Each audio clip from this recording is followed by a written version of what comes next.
আজকে ঘোষণা দিতে চাই, যতক্ষণ পর্যন্ত প্রজ্ঞাপন জারি না করা হবে বাড়ি ভাড়া এবং মেডিকেল ভাতা কতটুকু বাড়াবেন সুস্পষ্ট ঘোষণা না দেওয়া হবে, ততক্ষণ পর্যন্ত সারা বাংলাদেশের সকল এমপিওভুক্ত শিক্ষা প্রতিষ্ঠানে লাগাতার কর্মবিরতি চলবে ইনশাআল্লাহ।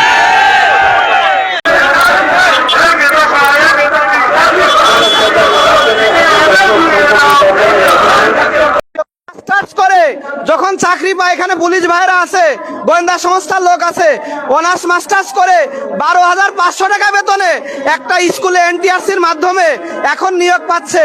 12,500 টাকায় একজন ব্যক্তির কি চলা সম্ভব? এই সরকার আমাদেরকে মাত্র 12,500 টাকা বেতন দিয়ে একজন শিক্ষকের জীবন শুরু করায়। এছাড়া এই তো বৈষম্য, আরো বৈষম্য হলো উৎসব ভাতা দেয় মাত্র 25%। ৩১50 টাকা উৎসব ভাতা হয় একজনের শিক্ষকের। এই ৩১50 টাকা দিয়ে বাচ্চাদের কাপড় কিনা কি সম্ভব? মাত্র 500 টাকা মেডিকেল ভাতা দেয়। এই 500 টাকা মেডিকেল ভাতায় একদিন একজন চিকিৎসককে যদি আমরা দেখাই, এটা ভিজিটে শেষ হয়ে যায়। ওষুধ কিনবো কি দিয়ে? প্রিয় সাংবাদিক বিন্দু, 97% শিক্ষা ব্যবস্থার প্রতিনিধিত্ব করি আমরা এমপিওভুক্ত শিক্ষকরা। আর এই শিক্ষকদেরকে পেটে ভাত না দিয়ে, গায়ে কাপড় না দিয়ে, তারা এই শিক্ষা ব্যবস্থাকে চাপিয়ে দিয়ে এই শিক্ষকদের দিয়ে উন্নত শিক্ষা ব্যবস্থা গড়ে তুলতে চাই।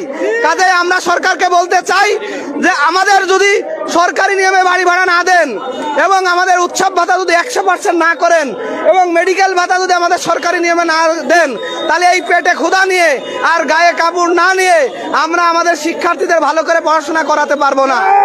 কাজেই আপনাদের মাধ্যমে, মিডিয়ার মাধ্যমে সরকারের সংশ্লিষ্ট ব্যক্তিবর্গকে আমরা বলতে চাই,